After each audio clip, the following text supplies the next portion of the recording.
everyone, welcome back to my channel. If you're new here, I am MJ. I'm a non-binary and autistic science fiction and fantasy author. This channel is all about the craft of writing with a neurodivergent and queer focus. Today, I want to talk about something that comes up a lot in writing communities. Are writers born or made? Can anyone learn to write, or do you need some kind of innate talent? This question is at the heart of what psychologist Dr. Carl S. Dweck calls mindset. And understanding the difference between fixed mindset and growth mindset can fundamentally change how you approach your writing. So let's dive in. What is fixed mindset versus growth mindset? Dr. Carol S. Dweck researches mindset and talks about this in her book, Mindset, The New Psychology of Success. And I want to talk about this from the perspective of authors. So what is fixed mindset? A person with a fixed mindset would say authors are born. You have the gift of writing or you don't. Either you're naturally talented or you are not. If writing is hard for you, that means you don't have the gift and you should give up. Those with a growth mindset would say that you can work and develop your skills to be an author. Writing is a craft that can be learned and improved over time. So, who is correct? Well, like all things in psychology, it isn't as simple as right or wrong. If you don't believe you can write, then you will find ways to confirm that belief. You will give up, put down projects, and berate yourself. You'll interpret every struggle as proof that you are not a real writer. Does that mean to be an author, you just need to believe? Dweck says the view you adopt for yourself profoundly affects the ways you lead your life. This doesn't mean that you only need to believe in yourself, but that how you think will impact your performance. This can be seen in the research. When female identifying and Black students are asked to fill out demographic information before a math test, they end up doing worse on the test. Why? Because women and Black individuals are told by society that they are bad at math. That stereotype becomes internalized and affects performance. Not because it's true, but because the belief creates anxiety and self-doubt. The growth mindset is about believing that with enough effort and productive strategies, and with the needed assistance, you can succeed. It isn't an easy fix for success, but it is a way of focusing to work towards a goal. So yes, everyone can be an author, but not everyone is starting from the same starting point or has the same resources. Some people have more access to education, more time to write, fewer barriers to learning. Some neurodivergent people will find certain aspects of writing harder or easier than others. But yes, writers are made. So how do you become one? Before I start this section, I want to say that while I am focusing on authors working towards publication, or those who have published and are working towards improving their craft, writing for writing's sake is valid. And you don't need to publish to be a writer. But you do need to learn the craft. Writing is a skill. Like any skill, it can be developed through learning and practice. Here's what that can look like. Study the craft. There are resources everywhere for learning how to write. Craft books. I'll talk more about reading in a minute. YouTube videos on writing craft. Hey, you're watching one. Podcasts and storytelling, workshops and classes, writing groups and critique partners. You don't need formal education to learn to write. You don't need an MFA or a Master's of Fine Arts. You need curiosity and willingness to learn. Understand that different aspects of craft exist. Writing isn't just one skill. It is dozens of skills. Sentence level prose, character development, plot structure, dialogue, pacing, world building, description, point of view, theme. You might be naturally better at some of these than others, and that's normal. If you're great at dialogue but struggle with description, that doesn't mean you're not a real writer. It means you know what to focus on improving. Also recognize your starting point. Some people come to writing with advantages: strong verbal skills from school, wide reading background, access to education, time and space to practice. Others face barriers, learning disabilities that affect writing, English as a second language while writing in English, limited access to books growing up, demanding jobs or caregiver responsibilities that limit writing time. And growth mindset doesn't mean pretending these differences don't exist. It means acknowledging them while believing you can still develop your skills from wherever you're standing. Find what works for your brain. For neurodivergent writers, this is especially important. Maybe you struggle with organizing long projects like executive dysfunction, remembering plot details, working memory, translating images into your head to words, aphantasia, sustaining focus, ADHD, maintaining sensory input while writing, autism. These are real challenges. Growth mindset doesn't mean denying they exist or just trying harder. It means finding strategies and accommodations that help your work with your brain. Some of these could include outlining tools for organization, character spreadsheets for tracking details, voice to text for getting ideas down fast, short writing sessions instead of long ones, or long night writing sessions instead of short ones, noise-canceling headphones for focus. You're not trying to write like a neurotypical person, you're finding ways to write like you. And one of the biggest places fixed mindset shows up for writers is in how we handle criticism. There's external criticism, and this includes rejection letters from agents or publishers, critical feedback from beta readers or critique partners, bad reviews from readers, editors asking for revisions. The fixed mindset response is, this feedback means I'm not a real writer. I don't have talent. I should give up. Growth mindset response is, this feedback shows me where I can improve. What can I learn from this? And let me be clear, not all criticism is useful or valid. Some feedback is subjective preference. Some comes from people who don't understand your genre or audience. Some is just mean. Growth mindset doesn't mean accepting every piece of criticism as truth. It means evaluating feedback and using what's helpful to improve your craft. For neurodivergent writers, rejection can be especially hard because of rejection sensitivity dysphoria, or RSD. If you have RSD, criticism can feel physically painful and can trigger intense emotional responses. That's real. It's not you being too sensitive or lacking growth mindset or not having a thick enough skin. And here are some strategies that can help. Build in recovery time after getting feedback. Have support people that can help you process. Separate this story didn't work for this person from I'm a bad writer. Recognize when you need to step away from feedback for a while. There is also internal criticism, and this is often harder than external criticism because it's consistent. Fixed mindset self-talk can look like, I'm not a real writer. I don't have talent. Everyone else finds this easier. I'll never be good enough. If I were meant to be a writer, this wouldn't be so hard. Growth mindset self-talk can look like, I'm learning.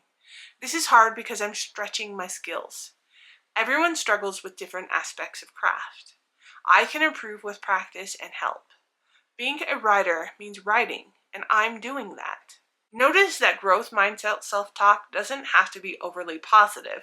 It doesn't have to be like, I'm amazing.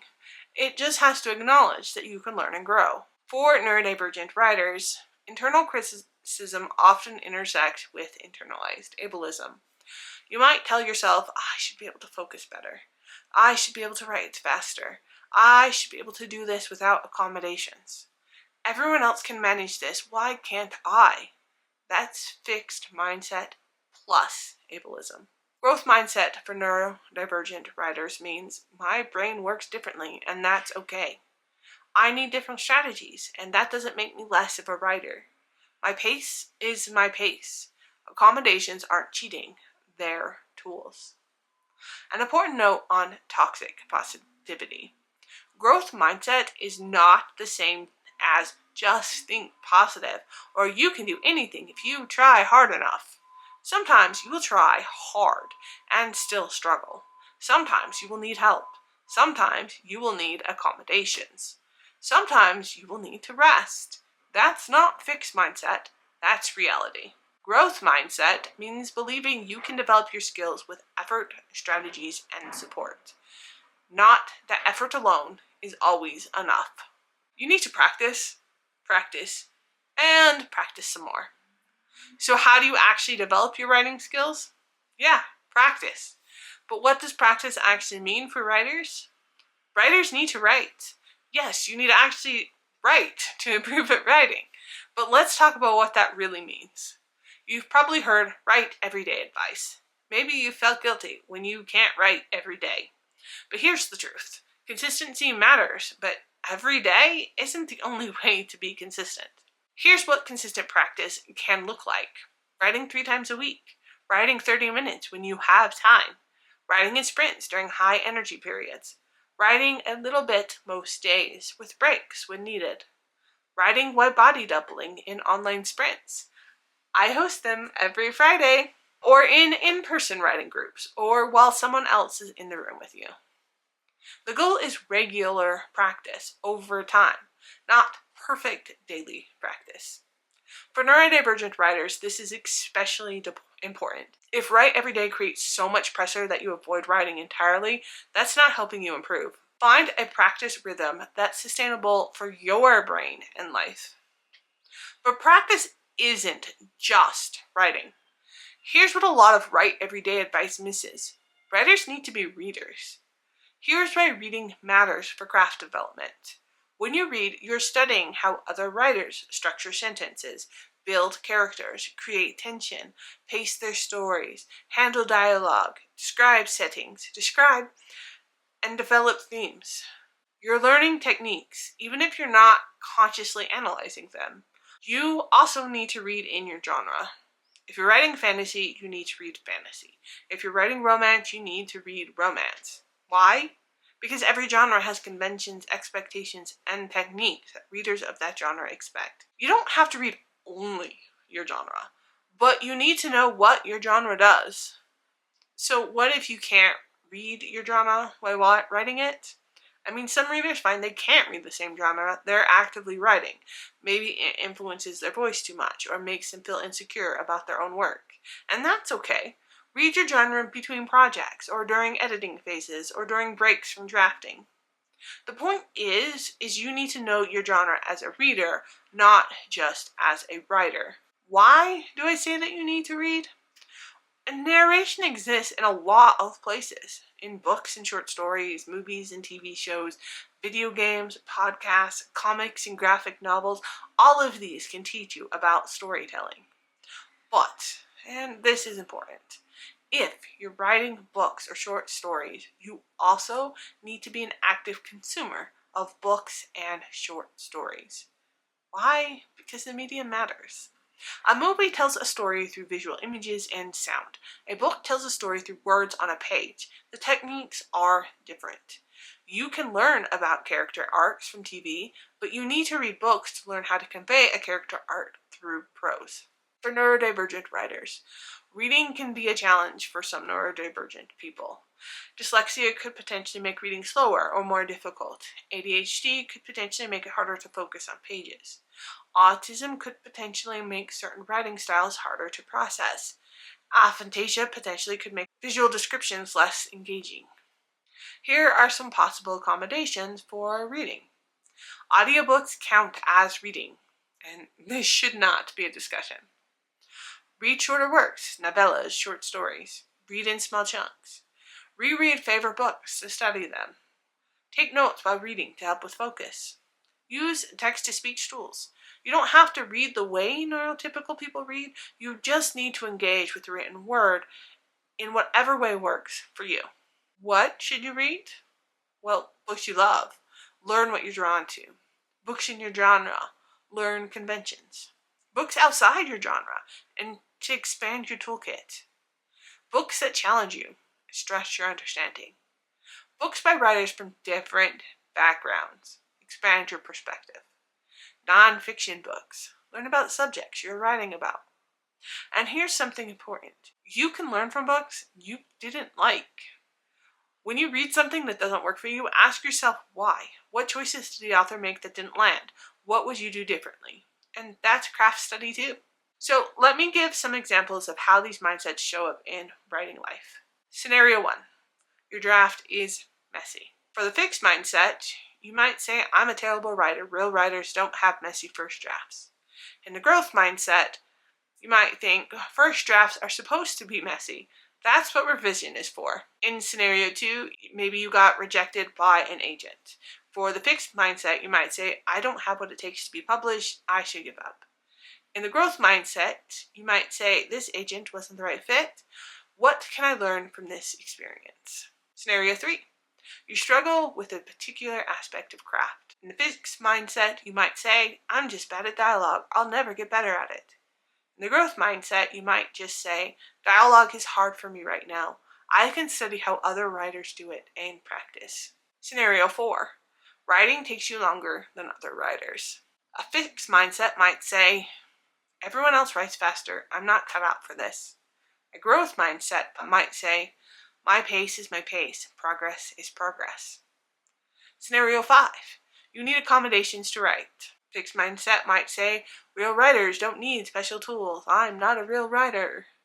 Growth mindset might say, these tools help me write. Using them makes me a writer who knows what they need. See the difference? Fixed mindset treats struggles as evidence you're not meant to be a writer. Growth mindset treats struggles as part of learning. So, are writers born or made? Writers are made. Not everyone starts from the same place. Not everyone has the same resources.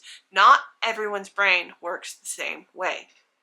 But writing is a craft that can be learned. Growth mindset doesn't mean denying reality or pretending effort alone is enough. It means believing that with practice, strategies, support, and accommodations when needed, you can develop your skills as a writer. And some reminders. Struggling doesn't mean you lack talent.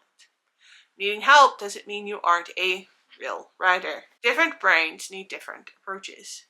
Progress isn't always linear. Comparison is toxic. Your journey is your journey alone. Writing for writing's sake is valid, and you don't need to publish to be a writer. Whether you're just starting out or you've been writing for years, growth mindset is about staying curious, staying open to learning, and believing you can keep developing your craft. What aspects of writing are you working on developing right now? Drop it in the comments. I'd love to hear what you're practicing. If you found this helpful, please give it a thumbs up and subscribe for more WriterTube content every Tuesday. I host live writing sprints on Fridays from 6:30 to approximately 8:30 p.m. Mountain Time. Come write with me. If you want to support the channel, you can buy me a coffee. The link is below. Next week we're kicking off a new series, How to Self-Publish Your Book in 2026. We'll be breaking down every step of the self-publishing process over the coming months. Happy writing, and remember, you're learning, you're growing, and that's what matters. And as always, keep reading, keep writing, and keep dreaming.